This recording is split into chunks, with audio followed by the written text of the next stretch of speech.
কুদরত তুদারি কাদের কুদরত তুদারি হাত খাহি আকুনি কাদের কুদরত তুদারি হাত খাহি আকুনি মুর্দারা জিন্দা কুনি তো জিন্দারা মুর্দা কুনি মুর্দারা জিন্দা কুনি তো জিন্দারা মুর্দা কুনি। আল্লাহ সব কিছুই করতে পারেন। আল্লাহ ইচ্ছা করলে মুর্দাটাকে জিন্দা বানাইতে পারেন, জিন্দাটাকে মুর্দা বানাইতে পারেন, পাহাড়টাকে সাগর বানাতে পারেন, সাগরটাকে আবার পাহাড় বানাইতে পারেন, নদীর এই কুলটাকে ভেঙ্গা আরেকটা কুল গড়তে পারেন, আবার ওই কুলটাকে ভেঙ্গে এই এপারটাকে ঘুরতে পারেন। পারেন কি পারেন না? বলেন এই ক্ষমতা আছে না? কাজেই আজকের এই মাহফিল থেকে সতর্ক করে দিয়ে বলতে চাই, এই বাংলাদেশ সহ সারা পৃথিবীর যত বৈজ্ঞানিক দার্শনিক গবেষক কর্মী শিক্ষিত সমাজ যারা আছো, আল্লাহর দেওয়া জ্ঞান দিয়ে বৈজ্ঞানিক হয়েছ, আল্লাহর দেওয়া জ্ঞান দিয়ে দার্শনিক হয়েছ, আল্লাহর দেওয়া জ্ঞান দিয়ে তুমি গবেষক হয়েছ, শিক্ষিত হয়েছ, তোমাদেরকে অনুরোধ করে বলতে চাই, যেই আল্লাহ তোমাকে সৃষ্টি করেছেন, যেই আল্লাহ তোমাকে জ্ঞান দিয়েছেন, আকল দিয়েছেন, বিবেক দিয়েছেন, বুদ্ধি দিয়েছেন, ওই আল্লাহর কুদরতি পায়ে শুকরিয়া আদায় করো, ওই আল্লাহর কুদরতি পায়ে সেজদায় লুটিয়ে পড়ো। বলেন কথা ঠিক না ঠিক? এই কথাটাই আল্লাহ পাক সতর্ক করে দিয়ে হযরত লুকমানকে সতর্ক করে দিয়ে বললেন, ওয়ালাকাদ আতাইনা লুকমানাল হিকমাতা আনশকুর লিল্লাহ। ওরে লুকমান, তোকে আমি আল্লাহ জ্ঞান দিয়েছি, ওরে লুকমান আমি আল্লাহ তোকে হিকমত দিয়েছি, আমি আল্লাহ তোকে প্রজ্ঞা দান করেছি। কাজেই সাবধান সাবধান, দুনিয়ার নাস্তিকদের মতো আমার বিরুদ্ধে কথা বইল না, আমার বিরুদ্ধে চলে যায় না, কোরআন হাদিসের বিরুদ্ধে কথা বইল না, আল্লাহর বিরুদ্ধে কথা বইল না, বরং তুমি জলদি করে যাও যাও যাও, আমি আল্লাহর শুকরিয়া আদায় করো এবং আল্লাহর কুদরতি পায়ে সাজদায় লুটা পড়ো। বলেন সুবহানাল্লাহ। এই কথাটা সর্বপ্রথম হযরতে লুকমান আলাইহিস সালামকে আল্লাহ লক্ষ্য করে জানায়া দিলেন, এটা আমাদেরকেও জানায়া দিলেন। আমরাও দুনিয়াতে যে যত বড় হই, যে যত বড় নিয়ামত পাই, সর্বপ্রথম শুকরিয়া আদায় করব কার? বলেন কার? এক নম্বর শিক্ষা আমার ওয়াজ থেকে একটা একটা শিখতে হবে।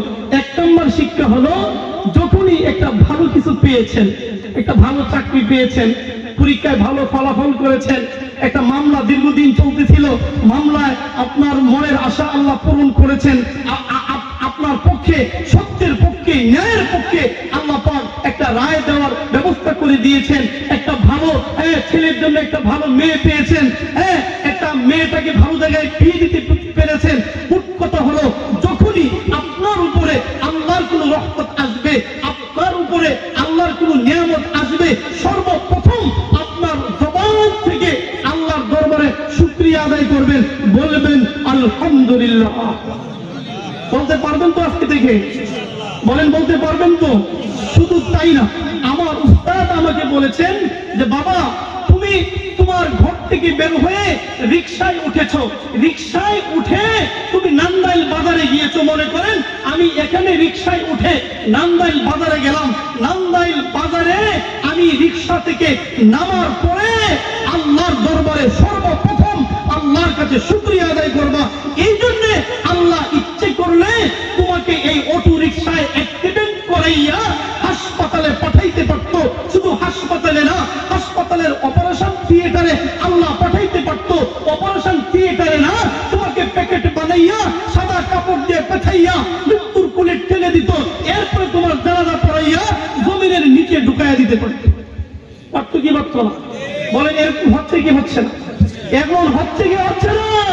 কাজেই অটো থেকে নামছো, নাইমা আগে বলো আলহামদুলিল্লাহ, আলহামদুলিল্লাহ। আয় আল্লাহ, তুমি আমাকে সহি সালামতে অ্যাক্সিডেন্টের হাত থেকে, আপদ বিপদের হাত থেকে বাঁচায়া সহি সালামতে আমার গন্তব্যে আমি পৌঁছতে পারছি, তোমার দরবারে শুকরিয়া আদায় করি। পারবেন তো ইনশাআল্লাহ? এক নম্বর কথা। দুই নম্বর হইল, এরপরে আল্লাহর কুদরতি পায়ে সাজদা দিবেন। মসজিদে গিয়ে যখন সময় হয়, 2 রাকাত নামাজ পড়া আল্লাহর দরবারে শুকরিয়া আদায় করবেন। পারবেন তো ইনশাআল্লাহ? আল্লাহ তাআলা কবুল করুক, বলেন আমিন।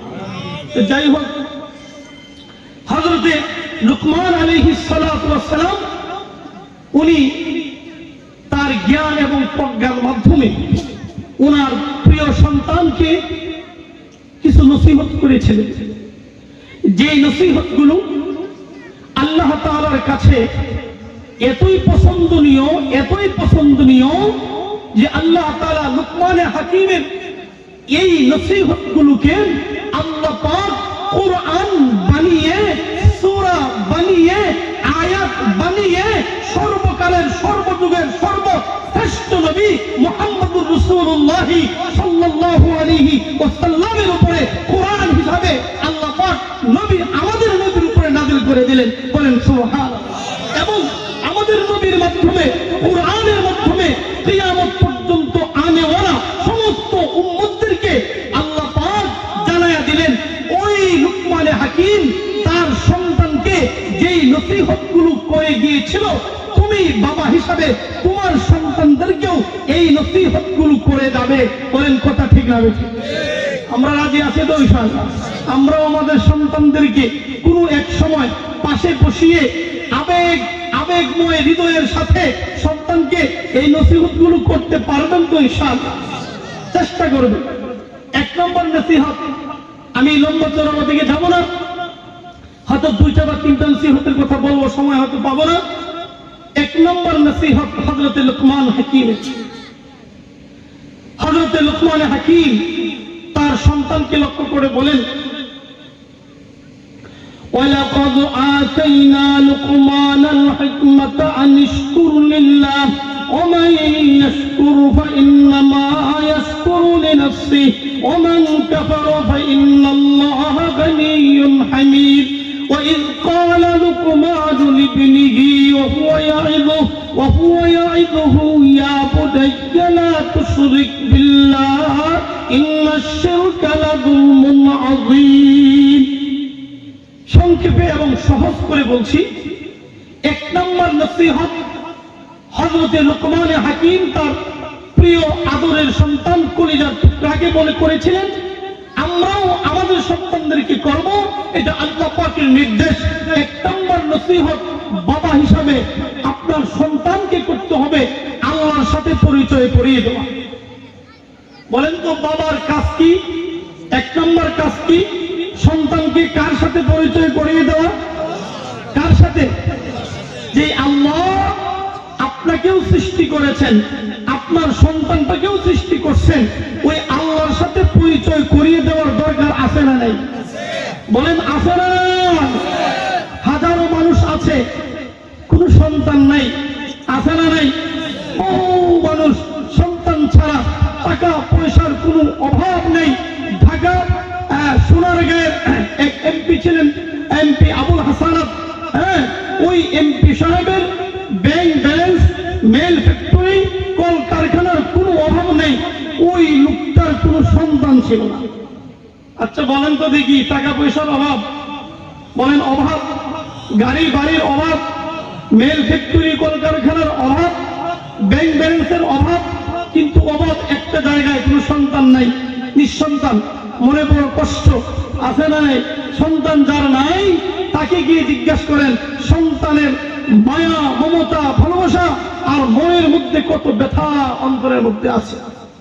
তো আল্লাহ সন্তান দিয়েছেন, কে দিয়েছেন বলেন? কে দিয়েছেন? এই সন্তানকে কার সাথে পরিচয় করাবেন? কি পরিচয়? সন্তানকে বলতে হবে ইয়া বুনাইয়া লা তুশরিক বিল্লাহ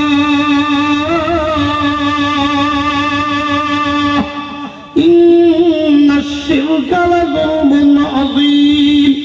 সন্তানকে বলতে হবে, হে আমার প্রিয় কলিজার টুকরাদের সন্তান, এক নম্বর কাজ হলো তুমি আল্লাহর সাথে কাউকে শরীক করবে না। আল্লাহ এক এবং অদ্বিতীয়, আল্লাহর দাঁত এবং সত্তার মধ্যে কোনো শরীক নাই, আল্লাহর সিফাত এবং গুণাবলীর মধ্যেও কোনো শরীক নাই। আল্লাহর সাথে কোনো শরীক আছে? আল্লাহর সমকক্ষ কেউ আছে? আল্লাহ যা পারেন এটা কি অন্যরাও পারে এমন মনে করা যাবে? কিন্তু আমাদের দেশের একদল মানুষ এরা বিভিন্ন মাজারে যায়, বিভিন্ন ফকিরের কাছে যায়, মাজারে গিয়ে সিজদা করে, মাজারে গিয়ে সন্তান চায়, মাজারে গিয়ে বলে আপদ বিপদ থেকে বাঁচাও।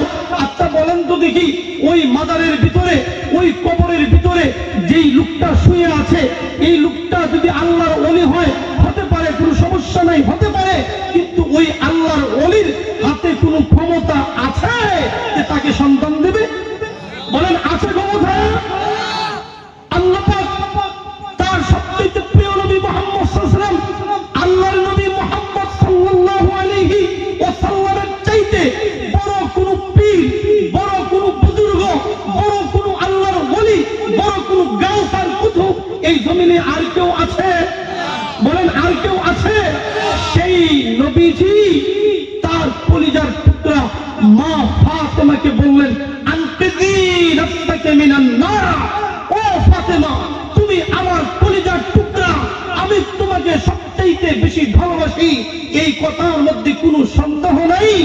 তবে নিজে নিজের আমলের মাধ্যমে, ঈমানের মাধ্যমে জাহান্নামের আগুন থেকে বাঁচার চেষ্টা করো, আমার হাতে তোমাকে বাঁচানোর কোনো ক্ষমতা নাই, কোনো ক্ষমতা নাই, কোনো ক্ষমতা নাই। বলেন কথা ঠিক না? আল্লাহর নবীজি যদি তার আদরের কলিজার টুকরা ফাতেমাকে বাঁচানোর কোনো ক্ষমতা তার হাতে না থাকে, তাহলে ওই কবরের মধ্যে যিনি শুয়ে আছেন, যেখানে মাজার বানানো হলো, ওই মাজারওয়ালা, কবরওয়ালা আল্লাহর হাত থেকে বাঁচানোর কোনো ক্ষমতা আছে? সন্তান দেওয়ার কোনো ক্ষমতা তার হাতে আছে? তো যারা যায় এবং সন্তান চায় এবং যারা মাজারে গিয়ে সিজদা করে, এরা আল্লাহর সাথে শিরক করে। বলেন নাউযুবিল্লাহি মিন যালিক। আল্লাহর সাথে কি করে? যেটা আল্লাহর কাজ, এটা ওই কবরওয়ালাকে মনে করে।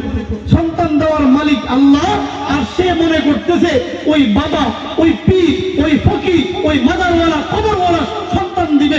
বলেন এটা শিরক কিনা? বলেন আমাদের সমাজে আছে না নেই? বলেন আছে না নাই? আছে। আজকের এই মাহফিল থেকে যেই সমস্ত মা বোনেরা এবং যেই সমস্ত পুরুষেরা মাজারে গিয়ে সিজদা করেন, মাজারে গিয়ে সন্তান কামনা করেন, আজ থেকে আমরা এই কাজগুলো করব না। বলেন আজ থেকে এই কাজগুলো করব না। এটা শিরকি কাজ। এই কাজ করলে পরে আল্লাহ এই গুনাহ কখনোই মাফ করবে না। বলেন শিরকি গুনাহ আল্লাহ মাফ করবেন? আল্লাহ কোরআনে জানিয়ে দিয়েছেন, ইন্নাল্লাহা লা ইয়াগফিরু আন ইউশরাকা বিহি, ইন্নাল্লাহা লা ইয়াগফিরু আন ইউশরাকা বিহি ওয়া ইয়াগফিরু মা দুনা যালিকা লিমান ইয়াশা ওয়া মান ইউশরিক বিল্লাহি ফাকাদ দাল্লা দালালাম বাঈদা। আল্লাহ বলেন, আমি তোমার সকল গুনাহ মাফ করতে পারি, এটা আমার জন্য সাধারণ ব্যাপার, কিন্তু একটা গুনাহ আমি মাফ করব না, সেটা হলো শিরকি গুনাহ। বলেন তো কি বলছেন আল্লাহ? যে আল্লাহ পাক ইচ্ছা করলে বান্দার সকল ধরনের গুনাহ মাফ করে দিতে পারেন, একটা গুনাহ মাফ করবেন না। এটার নাম কি? শিরকি গুনাহ। বলেন, বলেন আমার সাথে বলেন, এই গুনার নাম কি? শিরকি গুনাহ। আপনি নামাজ পড়েন নাই, রোজা রাখেন নাই, যাকাত দেন নাই, যা যা করছেন, মিথ্যা কথা বলছেন, আল্লাহর কাছে তওবা করবেন, মাফ চাইবেন, আল্লাহ মাফ করে দিবে। একটা গুনাহ মাফ করবেন না, এর নাম হইল শিরকি গুনাহ। ইন্নাল্লাহা লা ইয়াগফিরু আন ইউশরাকা বিহি ওয়া ইয়াগফিরু মা দুনা যালিকা লিমান ইয়াশা ওয়া মান ইউশরিক বিল্লাহি ফাকাদ দাল্লা দালালাম বাঈদা। আল্লাহ পাক এই শিরকি গুনাহটা আল্লাহ মাফ করবেন না। আমি সংক্ষিপ্তভাবে একটা উদাহরণ দিয়ে আপনাকে বুঝাই। মনে করেন আমি শরীয়ত মোতাবেক স্ত্রীকে বিয়ে করে এনেছি। আমার স্ত্রী কোনো কারণে আমি তাকে যে স্বর্ণের অলংকার দিয়েছিলাম হারিয়ে ফেলছে। কোনো কারণে তার কাছে 20,000 50,000 টাকা রেখেছিলাম, তিনি টাকাটা হারিয়ে ফেললেন। আমি নতুন 5,000 টাকা দিয়ে ডিনার সেট কিনে আনলাম, খুব সুন্দর বিদেশি ডিনার সেট। আমার স্ত্রী ওই থালাবাটি নাপতে গিয়া হাত থেকে পড়ে গিয়ে ভেঙে গেছে।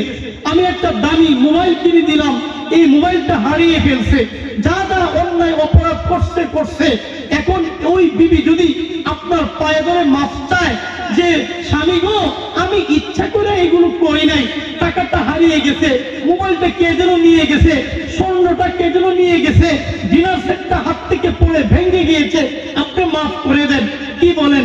স্বামীর অন্তরে দয়া লাগবে, মায়া লাগবে, স্ত্রীকে মাফ করে দেবে। কিন্তু একটা জায়গায় মাফ করবে, সেটা কি? স্বামী এবং স্ত্রীর যে সম্পর্ক, স্ত্রীর বিশেষ জায়গাটা এটা একমাত্র স্বামীর জন্য, তার বিশেষ জায়গাটা কার জন্য? স্বামীর জন্য। ওই স্বামীর বিশেষ জায়গায় যদি আরেকটা পুরুষকে অংশীদার সাব্যস্ত করা হয় যে ও স্বামী আমি আপনাকে যেই রকম ভাবে আমার জীবনের অংশ মনে করি, আমার সাথে আরেকটা যুবক ওই রকম অংশীদার, তো স্বামীর কাজের মধ্যে যদি আরেকটা পুরুষকে আইনা অংশীদার সাব্যস্ত করা হয়, আর ওই স্ত্রী যদি স্বামীকে বলে হ্যাঁ প্রিয় স্বামী আপনি মনে কিছু কইরেন না, আপনি আমাকে মাফ করে দেন, অমুক লোকটা আপনার জায়গায় আমার কাছে আসে বসে, ওই জায়গাটা আপনাকে যেমন দিয়েছি ওই লোকটাকেও দিয়েছি। এবার বলেন তো দেখি আপনার বিবি এই কাজটাকে আপনি মানবেন? বলেন আপনি মানবেন? যত বড় গরিব হন, ফকির হন, অসহায় হন, শিক্ষিত হন আর মূর্খ হন, যাই হন, আপনার স্ত্রী যদি স্বামীর জায়গাটায় আরেকজনকে শরীক করে, এইটা কেউ মানবে? বলেন কেউ মানবে? এই কথাটাই আমার আল্লাহ বলেন, ইন্নাল্লাহা লা ইয়াগফিরু আন ইউশরাকা বিহি ওয়া ইয়াগফিরু মা দুনা যালিকা লিমান ইয়াশা ওয়া মান ইউশরিক বিল্লাহি ফাকাদ দাল্লা দালালাম বাঈদা। ওরে আমার প্রিয় বান্দা বান্দীরা, তুমি নামাজ পড়ো নাই, আমি আল্লাহ ইচ্ছা করলে মাফ করে দিতে পারি। রোজা রাখো নাই, তওবা করলে আমি আল্লাহ মাফ করে দিতে পারি। হজ করো নাই, যাকাত দাও নাই, মিথ্যা কথা বলেছো, তোমার সমস্ত অন্যায়গুলো আমি আল্লাহ তওবা ইস্তিগফার করলে মাফ করে দিতে পারি। কিন্তু একটা জায়গায় আমি আল্লাহ তোমাকে মাফ করব না, সেই জায়গাটা হলো আমি আল্লাহর জায়গায় তুমি আরেকজনকে শরীক করেছো। কথা বুঝাইতে পারছি? আল্লাহর জায়গায় আরেকজনকে শরীক করা যাবে না। এই জন্য যুবক বাবাজিরা যারা আছেন, এই মাজার মুজারে যাইবেন জিয়ারতের নিয়তে। বলেন কোন নিয়তে? জিয়ারতের নিয়তে। কিন্তু মাজারে গিয়া সিজদা করা যাবে না, মাজার ওয়ালার কাছে কোনো কিছু চাওয়া যাবে না। চাইবেন তো কার কাছে চাইবেন? বলেন চাইবেন তো কার কাছে চাইবেন? সব কিছু কবুল করার মালিক কে? সব কিছু দেওয়ার মালিক কে? আল্লাহ একমাত্র মালিক। কাজেই কার কাছে চাইব? আল্লাহর কাছে চাইব। আল্লাহ কবুল করুক। এক নম্বর কথা। দুই নম্বর কথা বলেই শেষ করতেছি, আর সময় নিব না। দুই নম্বর কথাটা হলো হযরত লুকমান হাকিম তার সন্তানকে কার সাথে পরিচয় করিয়ে দিলেন বলেন তো? কথা কিন্তু আমার মনে রাখতে হবে এবং বুঝতে হবে। কার সাথে? আমার আল্লাহ বলেন, লুকমান তুমি তোমার সন্তানটাকে আমি আল্লাহর সাথে পরিচয় করাই দিছ, আমি খুশি হয়ে গেছি তোমার উপর। কিন্তু আমি আল্লাহরও কিছু দায়িত্ব কর্তব্য আছে। তুমি যেমন তোমার সন্তানকে আমি আল্লাহর সাথে সম্পর্ক করায় দিলা, পরিচয় করায় দিলা, ঠিক তেমনি ভাবে আমি আল্লাহর দায়িত্ব হিসাবে আমিও তোমার সন্তানটাকে তোমার সাথে, বাবা মায়ের সাথে আমি আল্লাহ দিদি কুদরতি ভাবে আমি পরিচয় করিয়ে দিচ্ছি। বলেন মারহাবা। আপনি আপনার সন্তানকে যখন আল্লাহর সাথে পরিচয় করায় দিবেন, অটোমেটিক আল্লাহর পক্ষ থেকে কুদরতি ভাবে আপনার সন্তানের অন্তরের মধ্যে ওই বাবা মায়ের প্রতি রহমত, মহব্বত, ভালোবাসা এবং বাবা মায়ের কদর আর মূল্য সন্তানের অন্তরে জন্ম হয়ে যাবে, আল্লাহর পক্ষ থেকে জন্ম হবে। বলেন কথা ঠিক না হয়েছে? এটা আমি বলছি না, বানানো কথা না, আমার আল্লাহ কোরআনে বলছেন যে লুকমান তুমি তোমার ছেলেকে যেমন আমার কথা বললা, আমার পরিচয় দিলা এবং আমার সাথে কাউকে শরীক করতে নিষেধ করলা, ঠিক তেমনি ভাবে আমার আল্লাহ পরের আয়াত বলছেন ওয়াসাইনাল ইনসানা বিওয়ালিদাইহি ওয়াসাইনাল ইনসানা বিওয়ালিদাইহি হামালাতুহু উম্মুহু ওয়াহনান আলা ওয়াহান। আমার আল্লাহ বলেন, ও লুকমান হাকিম, তুমি তোমার সন্তানটাকে যেমনি ভাবে আমি আল্লাহর সাথে পরিচয় করায়া দিলাম, আমি আল্লাহ তোমার সন্তানকে তোমাদের সাথে পরিচয় করায়া দিচ্ছি। ওরে সন্তান, ওরে পৃথিবীর সমস্ত বান্দা বান্দিরা শুইনা রাখো, ওয়াসাইনাল ইনসানা বিওয়ালিদাইহি হামালাতুহু উম্মুহু ওয়াহনান আলা ওয়াহান। ও দুনিয়ার সমস্ত সন্তানেরা শুনো, তোমরা তোমাদের বাবা মায়ের সাথে সুন্দর আচরণ করো। বলেন সুবহানাল্লাহ। কার পরিচয় করাইছেন? সন্তানকে কার পরিচয় করাই দিতেছেন? কে করাই দিতেছেন? আল্লাহ কিন্তু বললে বলতে পারতেন, ঠিক আছে শরীক তো করবো না, এরপরে এক কাজ কইরো, নামাজও পড়িল, রোজাও রাইখো, হজও কইরো, যাকাতও দিও। এই কথাগুলো এই জায়গায় আল্লাহ বলেন নাই। আল্লাহ বলছেন আমার পরিচয় পাওয়ার পরেই, ঈমান আনার পরেই ইবাদত তো করবে, ঠিক আছে, কিন্তু ঈমান গ্রহণ করার সাথে সাথেই তোমার উপরে দায়িত্ব কর্তব্য হলো তোমার বাবা মাকে চেনা, বাবা মাকে মূল্যায়ন করা, তাদের সেবা যত্ন করা, তাদের খাদমত করা, তাদের কথা শোনা, তাদের আনুগত্য করা। তোমার আমি আল্লাহর ইবাদতের পরেই তোমার কাছে তোমার বাবা মায়ের স্থান। বলেন কথা ঠিক না?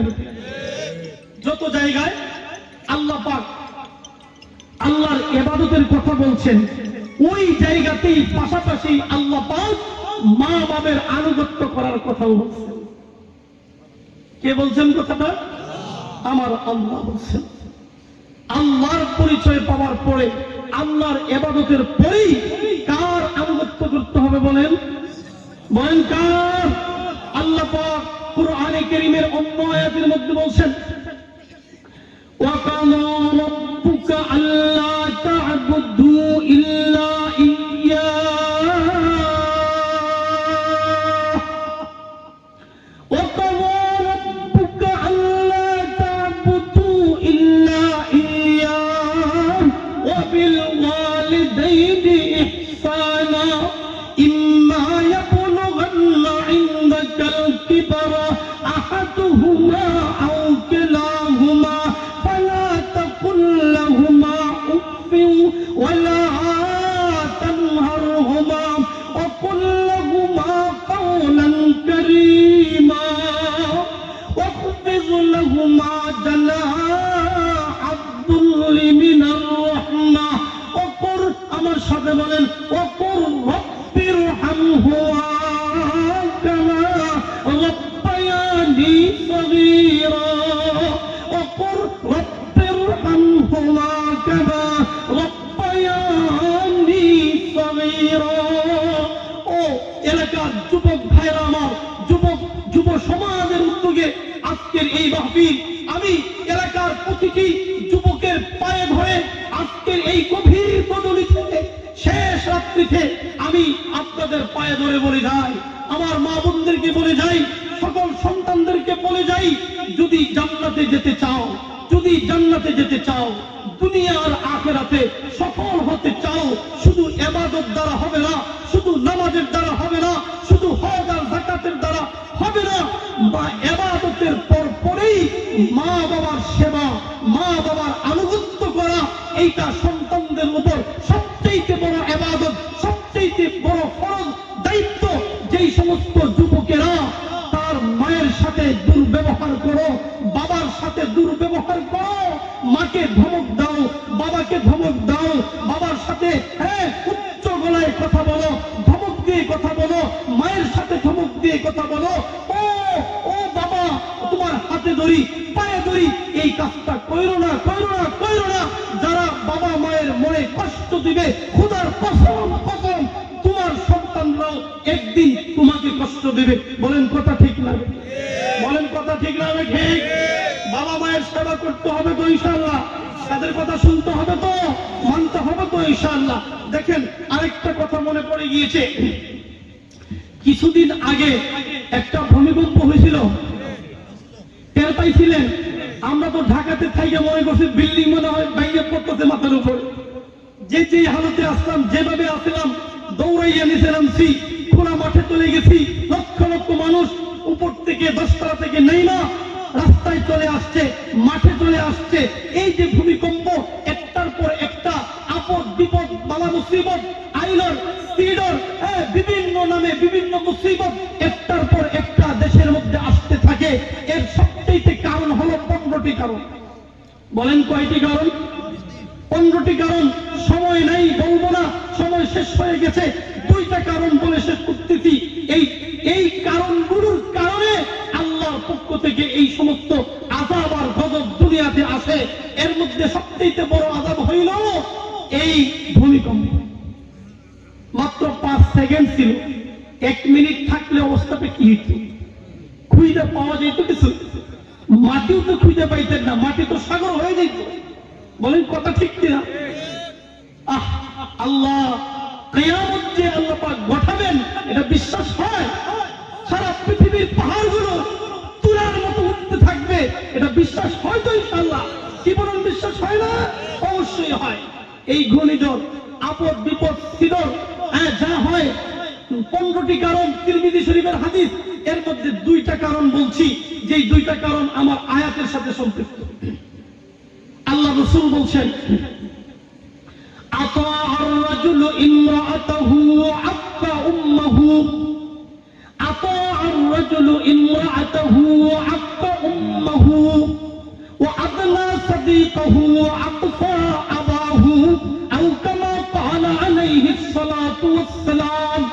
আল্লাহর নবীজি বলেন, আখিরি জমানায় এই কয়েকটি কারণে আল্লাহর আযাব আর গজব, বড় বড় ভূমিকম্প আসবে, বড় বড় সিডর আসবে, বন্যা আইলা আসবে।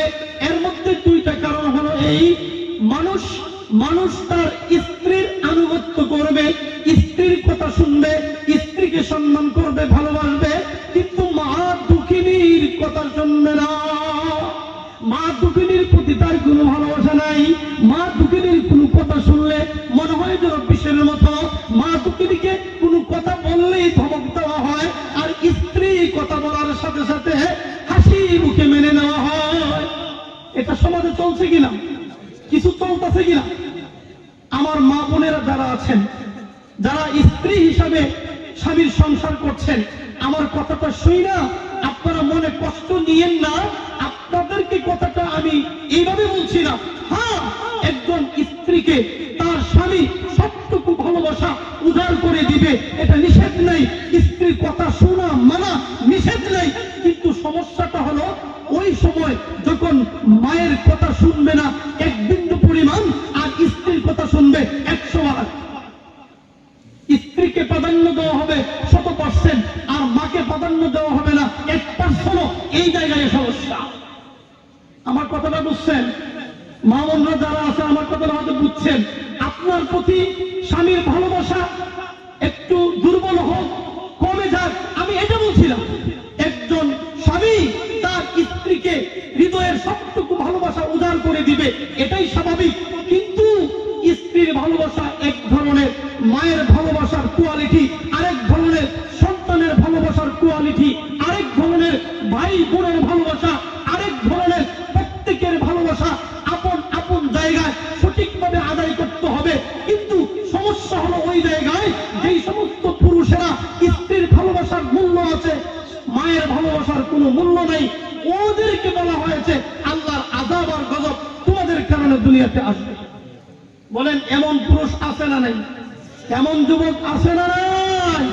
মা অসুস্থতায় কাতরাচ্ছে, সন্তান মায়ের কাছে একটু সময় দিবে, একটু বসবে, মায়ের মাথায় একটু হাত বোলাবে, ডাক্তারের কাছে নিয়ে যাবে, এই সুযোগটুকু হয় না। স্ত্রীকে 10 বার ডাক্তারের কাছে নিয়ে গেল, আর মা দুঃখিনী যে তোমাকে দুনিয়ার আলো দেখালো, দুনিয়াতে জন্ম দিল, ওই মা 10 দিন গর্ভ ধারণ করলো, কত কষ্ট করেছে। ওই মাকে ডাক্তার দেখানোর জন্য 20 টাকা দিয়া 1 পাতা নাপা কিনে দেওয়ার মতো টাকা সন্তানের হাতে থাকে না। আছে না নাই? বলেন আছে না নাই? সাবধান করে দিতে চাই তোমাকে। ও যুবক, তোমাকে অনুরোধ করে বলছি, তোমাকে অনুরোধ করে বলছি, তোমার পায়ে ধরছি, আজ থেকে তওবা করো, আজ থেকে তওবা করো। মায়ের কাছে যাও, মায়ের মাথার পাশে বইসা মায়ের পায়ে ধইরা মাফ চাও, মায়ের কাছে দোয়া চাও। বন্দুকের গুলি মিস হতে পারে, মায়ের দোয়া, মায়ের চোখের পানি আল্লাহর দরবারে কবুল হইতে মিস হবে না, মিস হবে না, মিস হবে না। বলেন কথা ঠিক না বেঠিক? আমার আল্লাহ বলে দিয়েছেন, হামালাতুহু উম্মুহু হামালাতুহু উম্মুহু ওয়াহনান আলা ওয়াহান। তোমার মা কত কষ্ট করেছে তোমার জন্য। আমি আগে বুঝতাম না। আমার 4টি কন্যা সন্তান হওয়ার পরে আল্লাহ পাক মেহেরবানি করে আপনাদের দুয়ার বরকতে আল্লাহ পাক 5ম সন্তান দিয়েছেন, ছেলে সন্তান। আলহামদুলিল্লাহ। 4টি কন্যা সন্তানের পরে 5ম সন্তান ছেলে দিয়েছেন, 3 মাস বয়স। আমি দেখেছি কাছে থেকে এই স্ত্রী, আমার স্ত্রী এই সন্তানকে গর্ভধারণ করতে গিয়ে এই সন্তানের জন্য রাত্রে রাত কোনো ঘুম নাই, খাওয়া নাই, দাওয়া নাই, বিশ্রাম নাই। কত কষ্ট, কত কষ্ট। দাঁড়াতে পারে না, বসতেও পারে না, শুইতেও পারে না, শুধু কষ্ট আর কষ্ট। কি বলেন আপনারা দেখেন না? বলেন দেখেন না? এই কষ্ট মায়ের হয় কি হয় না? আল্লাহ কোরআনে বলছেন ওয়াহনান আলা ওয়াহনিন, গর্ভ ধারণ করার কষ্ট, ভূমিষ্ঠ হওয়ার কষ্ট, আবার সন্তান লালন পালন করার কষ্ট। কয়টা কষ্ট বলেন? এই 3টা কষ্ট কি মিথ্যা বলছি? অবাস্তব না বাস্তব? হ্যাঁ, সন্তান যখন ভূমিষ্ঠ হবে আমার মায়েরা স্বামীর কাছ থেকে চিরবিদায় নিয়ে দোয়া চায়, আমাকে মাফ করে দিও, আমি সন্তান জন্ম দিতে গিয়ে হয়তো বা দুনিয়াতে বাঁচতেও পারি, আমি দুনিয়া থেকে চিরবিদায় হয়ে যেতে পারি।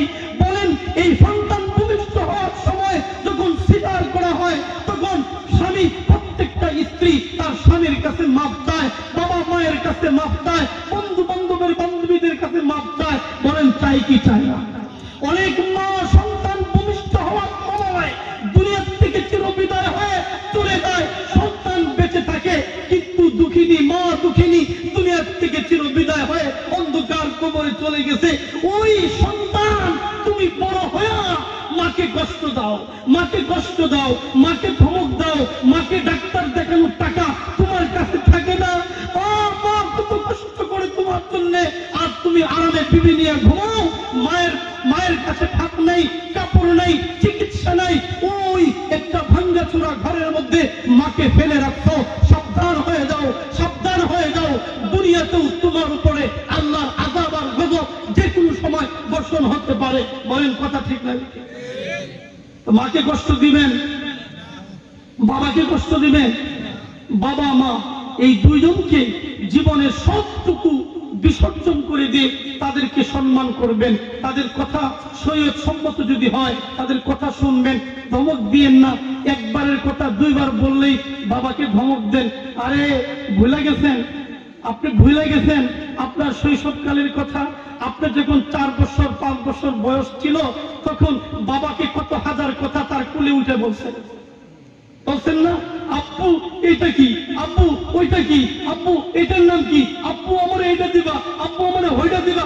কত কথা বলছেন কি বলেন নেই? তুমি ভুলে যাও না ওই দিনের কথা, যেই দিন তুমি তোমার বাবার কোলে উঠে হাজারো প্রশ্ন করেছিলা, আর বাবা কখনো তোমার প্রতি রাগ করে নাই, তোমাকে ধমক দেয় নাই, কুল থেকে নামায়া দেয় নাই। আজকে সেই বাবা তোমাকে একবারের কথা 2বার বলে, নম্র ভাষায় বলে, অত্যন্ত নিজেকে ছোট করে বলে, বাবারে এটা যদি আনতে, বাবারে এটা যদি করতে। এই কথাটা একবারের জায়গায় 2বার বললে তুমি ধমক মারো, ধমক মারো। সাবধান, আমার আল্লাহ কোরআনে বলে দিয়েছেন ওয়াকাযা রাব্বুকা আল্লা তা'বুদু ইল্লা ইয়্যাহ, ওয়াকাযা রাব্বুকা আল্লা তা'বুদু ইল্লা ইয়্যাহ ওয়া বিল ওয়ালিদাইনি ইহসানা ইম্মা ইয়াবলুগান্না ইনদাকাল কিবারা আহাদুহুমা আও কিলাহুমা ফালা তাকুল লাহুমা উফফিন ওয়া লা তানহারহুমা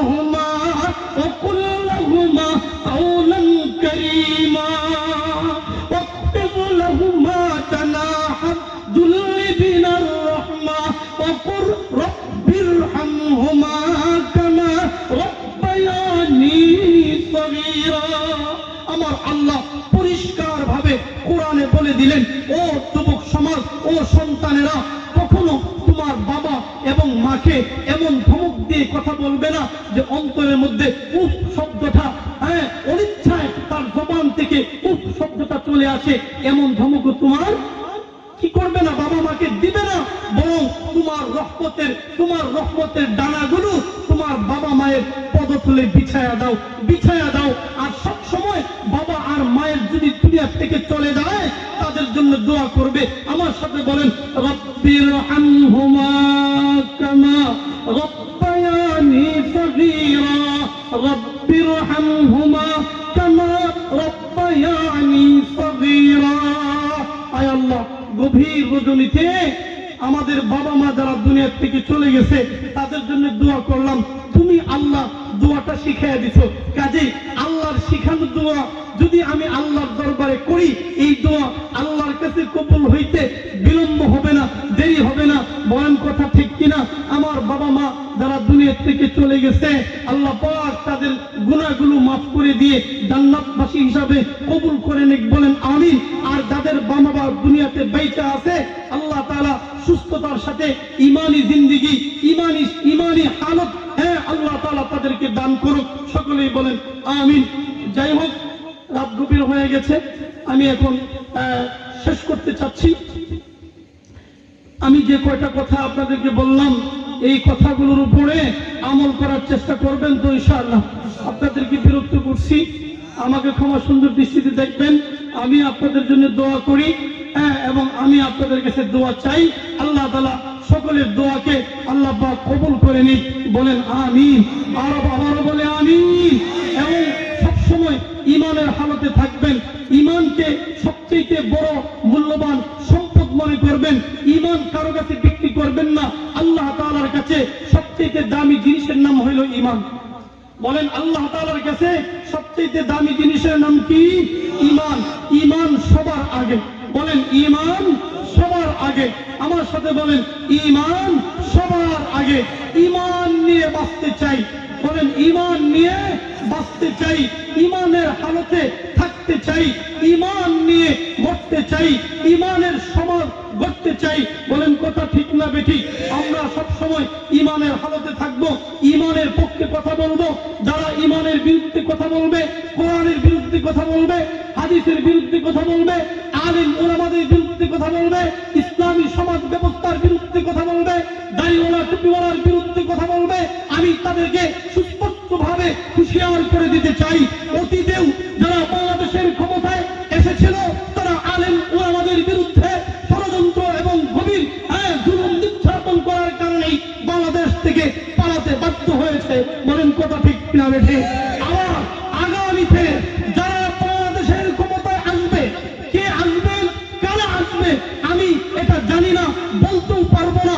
যারা আসবে তাদেরকে হুঁশিয়ার করে বলে দিতে চাই, আজকের এই মহাসমাবেশ থেকে বাংলাদেশের মসনদে ক্ষমতার সিংহাসনে আরোহণ করার পরে বাংলাদেশ মুসলমানের দেশ, বাংলাদেশ দাড়িওয়ালা টুপিওয়ালাদের দেশ, বাংলাদেশ মসজিদ মাদ্রাসার দেশ, বাংলাদেশ 90% মুসলমানের দেশ। এই দেশের মসনদার ক্ষমতায় পেছে যদি আবারও বাংলাদেশের বিরুদ্ধে ষড়যন্ত্র করা হয়, ইমানের বিরুদ্ধে ষড়যন্ত্র করা হয়, মসজিদ মাদ্রাসার বিরুদ্ধে ষড়যন্ত্র করা হয়, আলেম উলামাদের বিরুদ্ধে ষড়যন্ত্র করা হয়, পরিষ্কার ভাষায় বলে দিতে চাই, তোমাদের মস্তক ঠিকবে না, ঠিকবে না, ঠিকবে না। অতীতের সরকার যেভাবে পালাতে বাধ্য হয়েছে, তোমরাও বাংলাদেশ থেকে পালাতে বাধ্য হবে, বাধ্য হবে, বাধ্য হবে। বলেন কথা ঠিক না বেঠিক? অতএব আমার শেষ বক্তব্য হলো, আগামীতে যারা এই ক্ষমতার মসনদে আসবেন বা আসার জন্য লড়াই করছেন, নির্বাচন করছেন, সবাই মনে মনে সংশোধন হয়ে যান, আত্মাকে সংশোধন করেন, দলকে সংশোধন করেন। আমরা আমাদের এই সোনার বাংলাদেশকে আমরা সোনার বাংলাদেশ হিসাবে গড়তে চাই, ইমান আর আমলের বাংলাদেশ করতে চাই, দুর্নীতি মুক্ত বাংলাদেশ গড়তে চাই, চুরি টাকাতি মুক্ত, চাঁদাবাজি মুক্ত বাংলাদেশ আমরা গড়তে চাই। বলেন কথা ঠিক না বেঠিক? আল্লাহ যাদের দ্বারা আমার এই দেশের মানুষের, দেশের সমাজের, রাষ্ট্রের উন্নয়ন হবে, উপকার হবে, দেশের খেদমত হবে, চুরি বন্ধ হবে, ডাকাতি বন্ধ হবে, বন্ধ হবে, চাঁদাবাজি বন্ধ হবে। এমন সরকারকে আমরা, এমন দলকে আমরা ক্ষমতায় দেখতে চাই। বলেন কথা ঠিক না বেঠে? আল্লাহ পাক কবুল করুক। নাসরুম মিনাল্লাহ ওয়া ফাতহুন করিব। আল্লাহ তাআলা আমাদের সবাইকে কবুল করুক। ইস্তিগফার করেন।